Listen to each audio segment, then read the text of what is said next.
सकते हो। तो देखिए जो आज का पहला क्वेश्चन है वो रहेगा, हरियाणा विद्युत प्रसारण निगम लिमिटेड की स्थापना कब हुई? आपके ऑप्शन है 19 अगस्त 1997 को, या 15 अगस्त 1966 को, या 1 सितंबर 1997 को, या 12 अगस्त 1972 को। तो जो हरियाणा विद्युत प्रसारण निगम लिमिटेड है इसकी स्थापना हुई 19 अगस्त 1997 को। कब हुई? 19 अगस्त 1997 को। और जो इसका हेडक्वार्टर रहेगा वो रहेगा पंचकुला में। कहाँ रहेगा? पंचकुला में। अभी आपसे इसके अलावा एक क्वेश्चन और पूछ सकता है, क्योंकि लास्ट के 20 से 25 एग्जाम जो HSSC ने लिए हैं उसमें 2 से 3 फुल फॉर्म्स पूछी हैं, और ये फुल फॉर्म्स हैं ऐसे ही किसी संस्था से रिलेटेड थी, किसी कंपनी से रिलेटेड थी। तो यहाँ पर आपसे पूछ सकता है जो HVPNL है इसकी फुल फॉर्म भी पूछ सकता है। तो इसकी फुल फॉर्म रहेगी हरियाणा विद्युत प्रसारण निगम लिमिटेड, HVPNL, हरियाणा विद्युत प्रसारण निगम लिमिटेड, और इसकी स्थापना हुई थी 19 अगस्त 1997 को।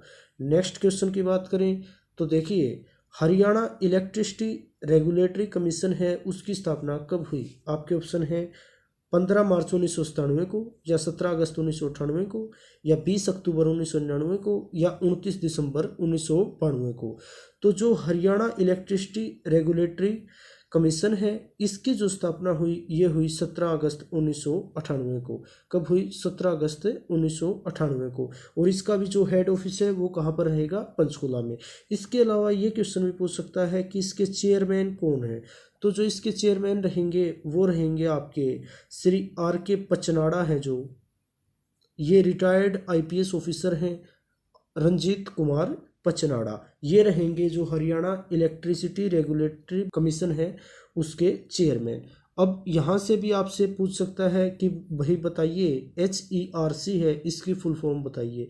तो इसकी फुल फॉर्म रहेगी हरियाणा इलेक्ट्रिसिटी रेगुलेटरी कमीशन। इसकी स्थापना कब हुई? 17 अगस्त 1998 को, और इसके चेयरमैन रहेंगे रंजीत कुमार पचनाड़ा। देखिए नेक्स्ट क्वेश्चन की बात करें तो हरियाणा के शहरी क्षेत्रों में पुरुष साक्षरता प्रतिशत है वो क्या है? आपके ऑप्शन है 73.63%, या 78.63%, या 83.63%, या फिर 88.63%।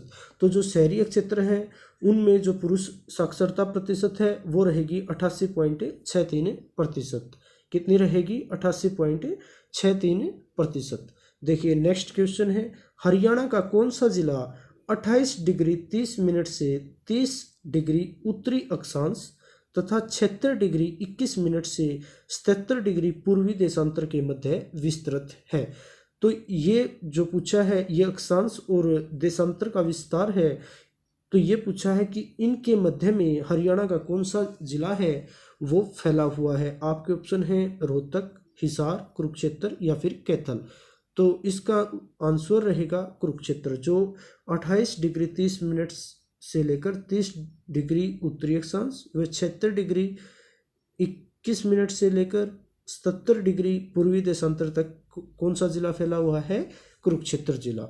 नेक्स्ट क्वेश्चन की बात करें तो देखिए बहुत ही ज़्यादा इंपॉर्टेंट क्वेश्चन है, हरियाणा में दूसरे सबसे लंबे समय तक रहने वाले मुख्यमंत्री कौन थे? आपके ऑप्शन है देवीलाल, बंसीलाल, भजनलाल, या फिर मनोहर लाल।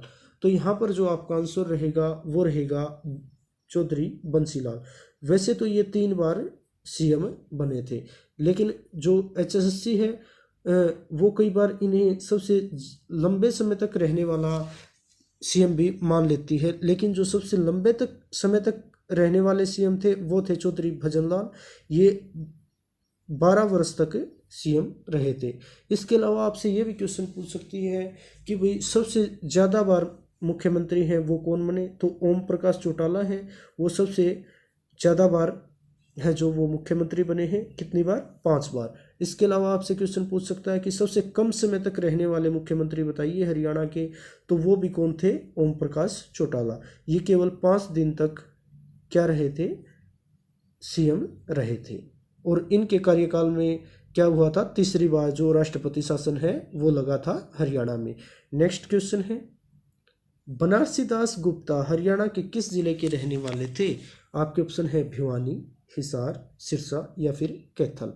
यहाँ पर जो आपका आंसर रहेगा, जो बनारसी दास गुप्ता हैं ये रहने वाले थे भिवानी जिले से। और कौन सा गांव? मानहेरू गांव। कौन सा गांव? मानहेरू गांव।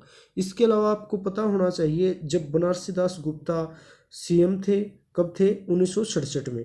उस टाइम पर हरियाणा के अंदर दूसरी बार राष्ट्रपति शासन लगा था। कब लगा था? दूसरी बार।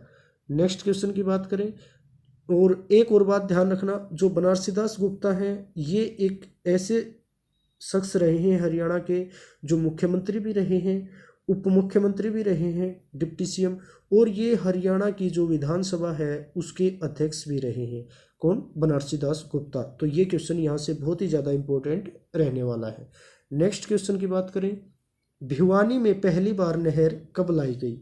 आपके ऑप्शन है 1890, 1891, 1892 या फिर 1893। तो हरियाणा में पहली बार जो नहर है वो लाई गई 1893 में। कब लाई गई? 1893 में। नेक्स्ट क्वेश्चन की बात करें, रानी की डयोढ़ी का निर्माण किसने करवाया? आपके ऑप्शन है राव वीरेंद्र सिंह, राव नंदराम, राव तुलाराम या फिर राव किशोर सिंह। तो जो रानी की ड्योढ़ी है इसका निर्माण करवाया था राव नंदराम ने। किसने करवाया था? राव नंदराम ने। और कहाँ पर करवाया? ये करवाया रेवाड़ी के अंदर। कहाँ पर? रेवाड़ी में। और ये भी क्वेश्चन पूछ सकता है कि रेवाड़ी की ड्योढ़ी है, इसका निर्माण कब करवाया गया? तो इसका निर्माण करवाया गया 1675 में। किसके द्वारा? राव नंदराम के द्वारा। नेक्स्ट क्वेश्चन है, चूहीमल तालाब कहाँ स्थित है? आपके ऑप्शन है नूंह, पलवल, फरीदाबाद या फिर गुरुग्राम। तो जो चूहीमल तालाब है ये रहेगा नूंह, या जिसे मेवात भी कह सकते हैं। और जो इसका निर्माण है इसका निर्माण करवाया गया था सेठ चूहीमल के द्वारा। किसके द्वारा करवाया गया था? सेठ चूहीमल के द्वारा। और जो इनके बेटे थे उन्होंने इसको पक्का करवा दिया था। तो ये जो तालाब है ये पक्का करवाया हुआ है, और ये कहाँ पर रहेगा? नूंह में। नेक्स्ट क्वेश्चन की बात करें तो देखिए, पुरातात्विक महत्व के स्थल भगवानपुरा की खुदाई 1976-77 में किसके निर्देशन में की गई?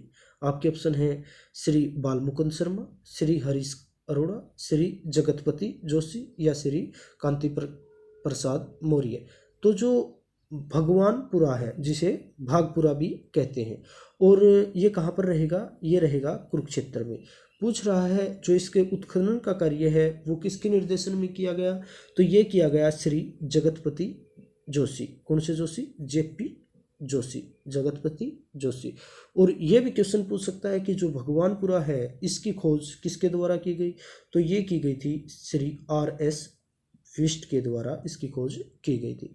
और इसके अलावा आपसे ये भी पूछ सकता है कि जो भगवानपुरा है यहाँ से क्या क्या मिला है? यहाँ से मिला है कांच व तांबे की चूड़ियाँ। क्या मिला है? कांच व तांबे की चूड़ियाँ। इसके अलावा आपसे ये भी पूछ सकता है कि हड़प्पा काल में जो चूड़ियाँ हैं वह कहाँ से मिली हैं? कांच की चूड़ियाँ। तो ये और कहाँ से मिली है? ये मिली है कालीबंगा है जो, ये कहाँ पर है? राजस्थान में। यहाँ से भी मिली है कांच की चूड़ियाँ। इसके अलावा जो भगवानपुरा है यहाँ से मिली है कांच व तांबे की चूड़ियाँ। नेक्स्ट क्वेश्चन है, महेंद्रगढ़ के संस्थापक कौन थे? आपके ऑप्शन है करमपाल, महाराजा दंडपति, अनंगपाल या पृथ्वीराज चौहान। तो जो महेंद्रगढ़ हैं इसके संस्थापक थे अनंगपाल। कौन थे? अनंगपाल। नेक्स्ट क्वेश्चन की बात करें तो देखिए, हरियाणा राज्य में अंबाला छावनी जिसे अंबाला कैंट भी कहते हैं या सैनिक हवाई अड्डा किस वर्ष बना? आपके ऑप्शन है 1839 में, 1840 में, 1842 में या फिर 1843 में। तो जो अंबाला छावनी है सैनिक हवाई अड्डा ये बना 1843 में। या इसे यहाँ पर यह भी पूछ सकता है कि अंबाला कैंट कब बना? तो ये बना 1843 में। नेक्स्ट क्वेश्चन की बात करें तो देखिए, ये क्वेश्चन यहाँ से बहुत ही ज़्यादा इंपॉर्टेंट रहने वाला है क्योंकि नेक्स्ट एग्जाम में पूछा जा सकता है। हरियाणा में परमाणु विश्वविद्यालय कहाँ बनाया जाना प्रस्तावित हुआ है? कौन सा विश्वविद्यालय? परमाणु विश्वविद्यालय। आपके ऑप्शन है रोहतक, जसोरखेड़ी, पानीपत या फिर करनाल। तो जो परमाणु विश्वविद्यालय है ये कहाँ बनाना प्रस्तावित हुआ है? ये हुआ है जसोरखेड़ी झज्जर में। कहाँ पर? जसोरखेड़ी झज्जर में। और ये 2010 में सितंबर 2010 में है जो वो जो सेंट्रल गवर्नमेंट है उसके द्वारा अप्रूव्ड कर दिया गया था। नेक्स्ट क्वेश्चन की बात करें तो देखिए, हरियाणा के किस जिले में हाई टेक टेक्नोलॉजी पार्क है जो वो स्थापित किया जा रहा है? आपके ऑप्शन है मेवात, झज्जर, बहादुरगढ़ या फिर महेंद्रगढ़। तो जो हाई टेक टेक्नोलॉजी पार्क है ये स्थापित किया जा रहा है मेवात के अंदर। कहाँ पर? मेवात के अंदर। यहाँ से ये क्वेश्चन बहुत ही ज़्यादा इंपॉर्टेंट रहेगा। नेक्स्ट क्वेश्चन की बात करें तो देखिए, राज्य में सबसे कम लंबी सड़क किस जिले में है? आपके ऑप्शन है रोहतक, भिवानी, फरीदाबाद या फिर पंचकुला। तो जो सबसे कम लंबी सड़कें हैं वो रहेंगी फरीदाबाद में। कहाँ पर रहेंगी? फरीदाबाद में। और इनकी लंबाई कितनी रहेगी? 522 किलोमीटर। इसके अलावा ये भी क्वेश्चन पूछ सकता है कि सबसे ज़्यादा लंबी सड़कें ये रहेंगी भिवानी में, इनकी लंबाई रहेगी 2338 किलोमीटर।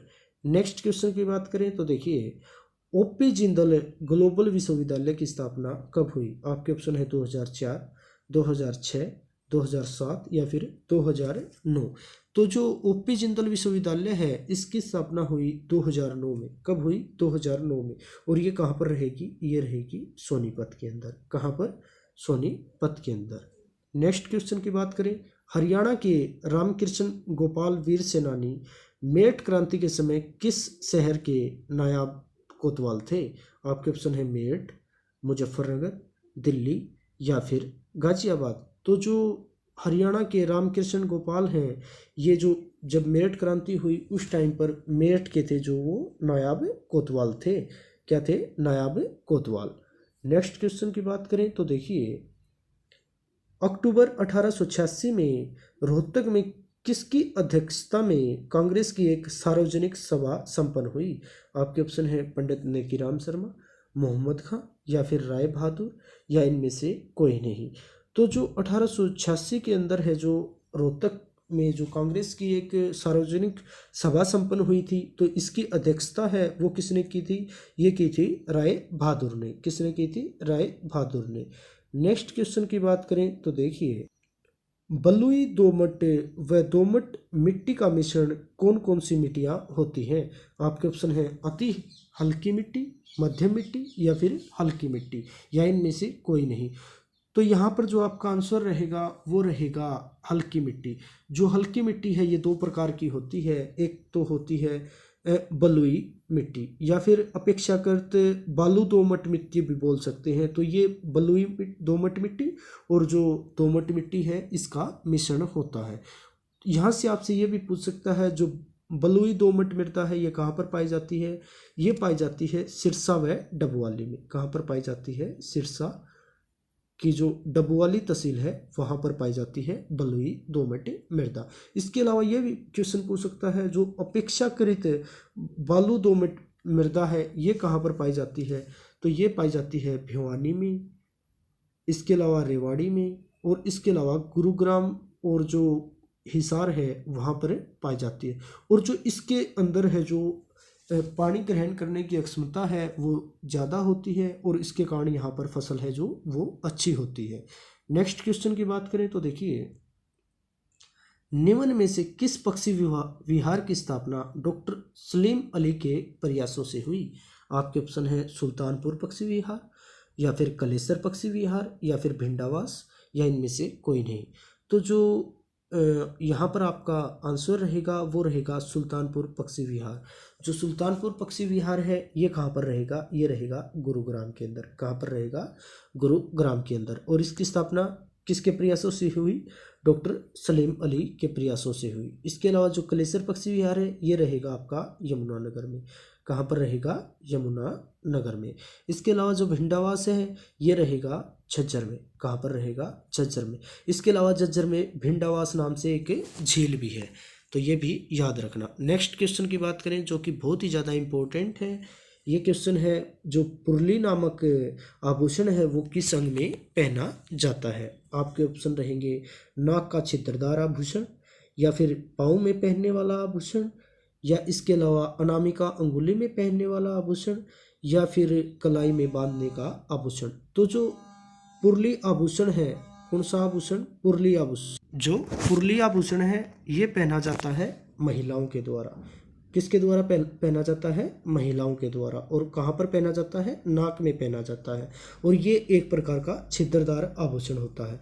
लेकिन एक होता है आभूषण लौंग, जो वो भी कहाँ पर पहना जाता है? नाक में पहना जाता है। लेकिन जो पुरली होता है वो लौंग की अपेक्षा बड़ा होता है। क्या होता है? बड़ा होता है। और ये कैसा होता है? छिद्रदार आभूषण होता है, नाक का आभूषण होता है। और किसके द्वारा पहना जाता है? महिलाओं के द्वारा।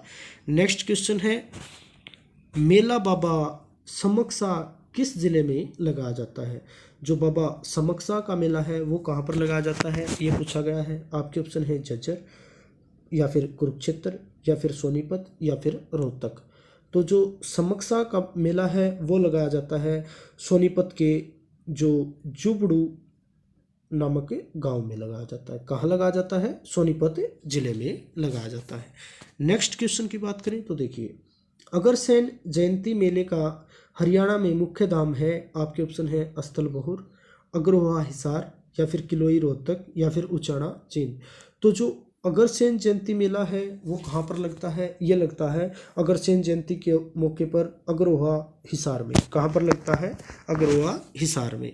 इसके अलावा बात करें नेक्स्ट क्वेश्चन की, संत नित्यानंद की पुण्यतिथि पर मेले का आयोजन किया जाता है। और ये किस तिथि को किया जाता है? या यहाँ से ये क्वेश्चन भी पूछ सकता है कि जो संत नित्यानंद है इनकी पुण्यतिथि बताइए। तो आपके ऑप्शन रहेंगे चैत्र शुक्ल प्रतिपदा, या फिर जेठ शुक्ल प्रतिपदा, या फिर आषाढ़ शुक्ल प्रतिपदा, या फिर भादो शुक्ल प्रतिपदा। तो यहाँ से जो आपका आंसर रहेगा वो रहेगा जो संत नित्यानंद है इनकी पुण्यतिथि रहेगी भादो महीने की जो शुक्ल प्रतिपदा है। और आपको ये भी पता होना चाहिए कि जो इस मेले का आयोजन है वो कहाँ किया जाता है? तो ये किया जाता है माजरा दूबलधन में। कहाँ पर? दूबलधन में। ये क्वेश्चन यहाँ से बहुत ही ज़्यादा इंपॉर्टेंट है। दूबलधन में लगता है जो संत नित्यानंद की पुण्यतिथि के ऊपर मेला। और कब लगता है? भादो की शुक्ल प्रतिपदा पर। नेक्स्ट क्वेश्चन है, पैराकिट पर्यटन स्थल है जो इसकी शुरुआत कब हुई? आपके ऑप्शन रहेंगे 1970 में, 1971 में, 1972 में, या फिर 1973 में। तो जो पैराकिट पर्यटन स्थल है इसकी स्थापना हुई 1972 में। कब हुई? 1972 में। और कहाँ पर हुई ये हुई पीपली कुरुक्षेत्र में। ये क्वेश्चन भी आपसे पूछ सकता है, ये बहुत ही ज़्यादा इंपॉर्टेंट क्वेश्चन है। पीपली कुरुक्षेत्र में कब हुई? 1972 में।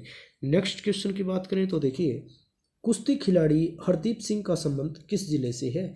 आपके ऑप्शन है रोहतक, हिसार, सोनीपत, या फिर जींद। तो जो कुश्ती खिलाड़ी हरदीप सिंह हैं उनका संबंध रहेगा जींद जिले से। कहाँ से? जींद जिले से। नेक्स्ट क्वेश्चन की बात करें तो देखिए, जाट रेजिमेंट की प्रथम बटालियन ने प्रथम एंग्लो अफगान युद्ध में हिस्सा कब लिया? आपके ऑप्शन है 1803, 1804, 1805 और या फिर 1806। तो जो जाट रेजिमेंट है उसने कब हिस्सा लिया था? उसकी प्रथम बटालियन ने जो प्रथम एंग्लो अफगान युद्ध हुआ था, अंग्रेजों और अफगानिस्तान के बीच जो युद्ध हुआ था उसमें हिस्सा लिया था 1803 में। कब लिया था? 1803 में। नेक्स्ट क्वेश्चन की बात करें तो देखिए, जो चंडीगढ़ है, चंडीगढ़ का फेफड़ा किसे कहा जाता है? आपके ऑप्शन है सिटी सेंटर सेक्टर 17 को, या फिर लेजर वैली को, या फिर सड़कों का नेटवर्क है 7VS उसको, या फिर कैपिटल परिसर है उसको। तो यहाँ से जो आपका आंसर रहेगा, जो चंडीगढ़ का फेफड़ा है वो कहा जाता है लेजर वैली को। किसे कहा जाता है? लेजर वैली को। इसके अलावा जो कैपिटल परिसर है इसे कहा जाता है चंडीगढ़ का सिर, और जो सिटी सेंटर है इसे कहा जाता है चंडीगढ़ का दिल, और जो सड़कों का नेटवर्क है ये है संचार प्रणाली। नेक्स्ट क्वेश्चन की बात करें तो देखिए, तोमर वंश का साम्राज्य कब शुरू हुआ था? आपके ऑप्शन है 900 ईस्वी में, 905 ईस्वी में, या फिर 910 ईस्वी में, या फिर 915 ईस्वी में। तो जो यहाँ से आपका आंसर रहेगा, जो तोमर वंश है उसका साम्राज्य शुरू हुआ था 910 ईस्वी में। कब शुरू हुआ था? 910 ईस्वी में। नेक्स्ट क्वेश्चन की बात करें तो देखिए, हरियाणा पर नजीबुद्दौला ने आक्रमण कब किया था? आपके ऑप्शन है 1727 ईस्वी में, 1756 ईस्वी में, या 1759 ईस्वी में, या फिर 1765 ईस्वी में। तो जो नजीबुद्दौला था उसने हरियाणा पर आक्रमण किया था 1765 ईस्वी में। कब किया था? 1765 ईस्वी में। तो ये था आज का